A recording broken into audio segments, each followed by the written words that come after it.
반갑습니다. 9월 15일 금요일 말씀 되겠습니다.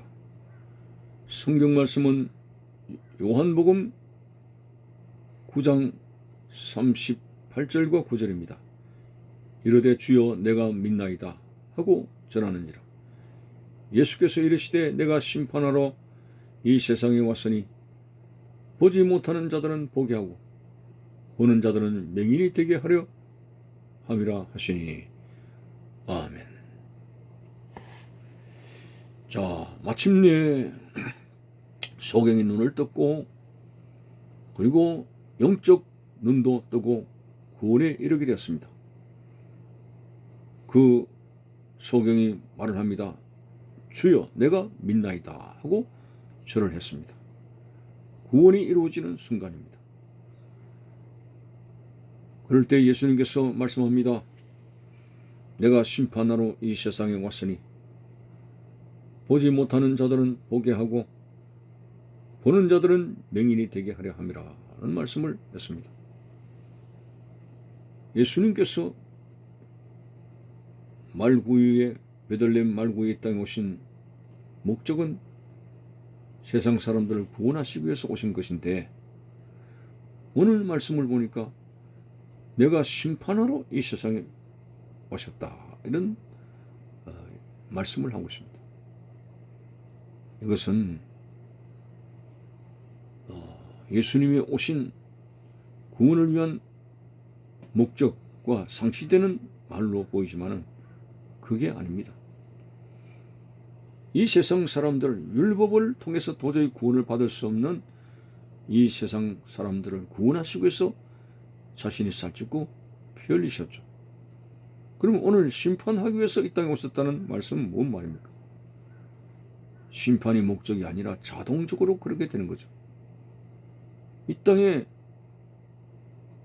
자신들을 위해서 살찌고 피 흘려 십자가의 대속의 죽음을 죽으셨음에도 불구하고 소경이 눈을 뗀 사건을 가지고 예수를 부정하는 것처럼 그리스도의 복음을 받아들이지 아니하고 대속의 죽음의 은혜를 그들이 인정하지 아니하고 믿지 아니할 때 스스로 심판이 되는 것이죠.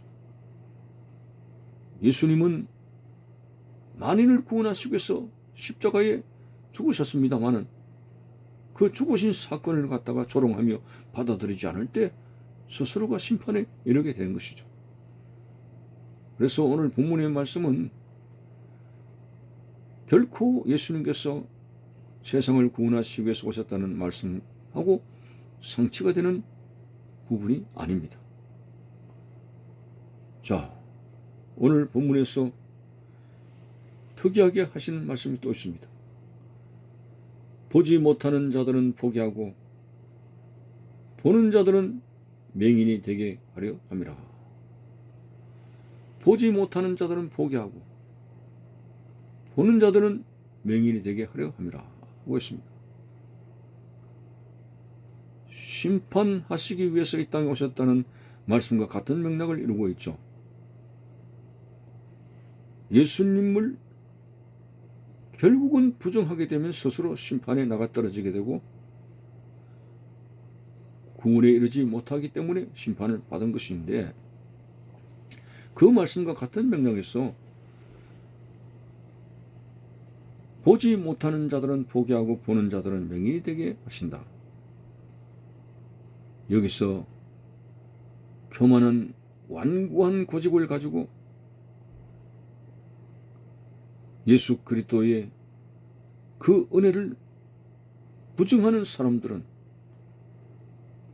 결국 그들이 육신적인 눈을 뜨고 본다지만은 그들은 영적으로 소경이 되는 것이죠.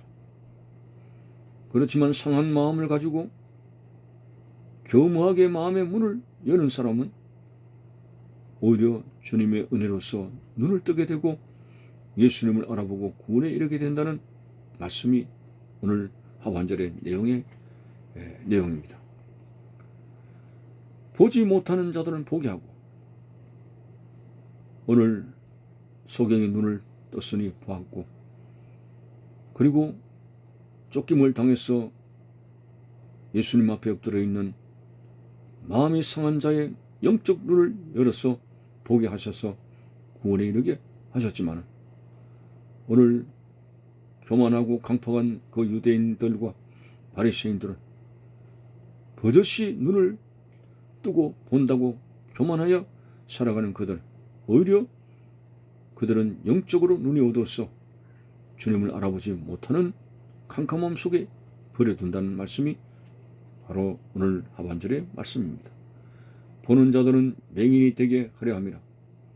육신을 뜨고 눈을 뜨고 거만하게 주님을 대적하는 자들은 오히려 영적 소경이 되어져서 주님을 알지 못하는 그런 어둠에 빠지게 된다는 말씀이 됩니다. 예나 지금이나 항상 하나님 앞에 교만한 자들이 주님께로부터 얻을 것은 아무것도 없습니다. 하나님께서 가장 싫어하는 것이 교만한 사람들의 눈입니다. 목이 곱고 완고한 자들입니다. 오늘 상한 갈대를 꺾지 아니하시고 꺼져가는 심지를 끄지 아니하시는 하나님 앞에 상한 마음을 가지고 나아가는 것이 얼마나 하나님 앞에 은혜를 받을 수 있는 아름다운 마음의 자세인지 모릅니다. 성경에 교만해가지고 잘된 사람 보았습니까? 물론 일시적으로 잘 되겠죠. 결국은 악인의 최종적인 것은 무너지는 것밖에 없습니다. 그래서 성경은 악인의 행통을 부러워하지 말라고 하기까지 했습니다. 아니, 죄로 인해서 타락하고 영육간에 그렇게 부패해졌으면 마음이라도 낮아지고 내 모습 이대로 불쌍히 여기달라는 그런 마음이라도 있어져야 되는데 그렇게 범죄에 타락하 죽어감에도 불구하고 무슨 그렇게 교만하고 완고한 고집을 가지고 살아가는 그 인간의 악함, 그게 문제가 아닐 수가 없습니다. 애통하는 자는 복이 있나니 저희가 위로를 받을 것임이라 했습니다. 비록 저 아브라함의 첩 하갈이지만은 아들을 안고 본처 사라로부터 버림을 받아 광야로 쫓겨납니다만 그러나 버림을 받은